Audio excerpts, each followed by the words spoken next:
Perkenalkan, nama saya Indah Mutiara Sari Sinambela dengan NPM 19070014.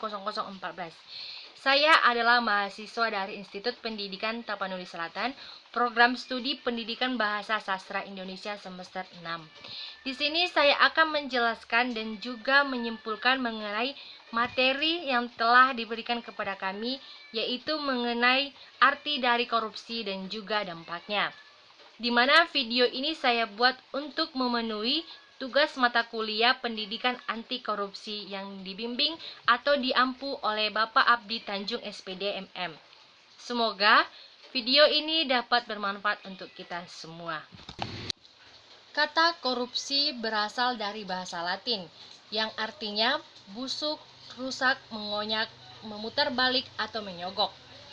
Menurut Dr. Kartini Kartono, korupsi adalah tingkah laku individu yang menggunakan wewenang dan jabatan guna mencari keuntungan dan merugikan kepentingan umum. Korupsi terjadi disebabkan adanya penyalahgunaan wewenang dan jabatan yang dimiliki oleh penjabat atau pegawai demi kepentingan pribadi dengan mengatasnamakan pribadi atau keluarga, sanak saudara, dan teman. Hal ini akan masuk dalam pembahasan saya mengenai tindakan korupsi masyarakat Pancasila dalam perspektif paradigma konflik dan struktural fiksional. Undang-Undang Nomor 31 Tahun 1999, Undang-Undang Nomor 20 Tahun 2001. Maka tindakan pidana korupsi itu dapat dilihat dari dua segi, yaitu korupsi aktif dan korupsi pasifik. Adapun yang dimaksud dengan korupsi aktif adalah sebagai berikut.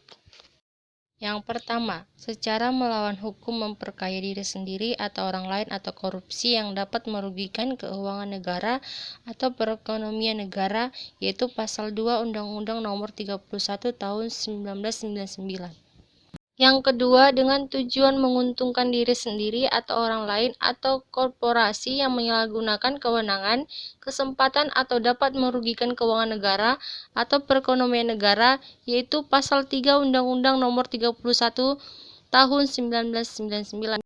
Yang ketiga, memberi hadiah kepada pegawai negeri dengan mengingat kekuasaan atau wewenang yang melekat pada jabatan atau kedudukannya, atau oleh pemberian hadiah atau janji dianggap melekat pada jabatan atau kedudukan tersebut, yaitu pasal 4 Undang-Undang Nomor 31 Tahun 1999. Yang keempat, percobaan atau pembantuan atau pemufakatan jahat untuk melakukan tindakan pidana korupsi, yaitu pasal 15 Undang-Undang Nomor 20 Tahun 2001.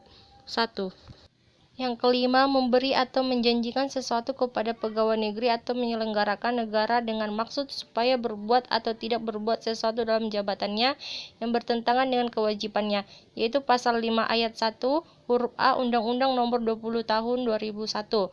Yang keenam, memberi sesuatu kepada pegawai negeri atau penyelenggaraan negara karena ada berhubung dengan sesuatu yang bertentangan dengan kewajiban dilakukan atau tidak dilakukan dalam jabatannya, yaitu pasal 5 ayat 1 huruf B Undang-Undang Nomor 20 Tahun 2001. Yang ketujuh, memberi atau menjanjikan sesuatu kepada hakim dengan maksud untuk mempengaruhi putusan perkara yang diserahkan kepadanya untuk diadili, yaitu pasal 6 ayat 1 huruf A Undang-Undang Nomor 20 Tahun 2001. Demikianlah penjelasan kesimpulan dari materi arti korupsi dan dampaknya. Sekian dari saya, kurang dan janggalnya saya mohon maaf. Terima kasih.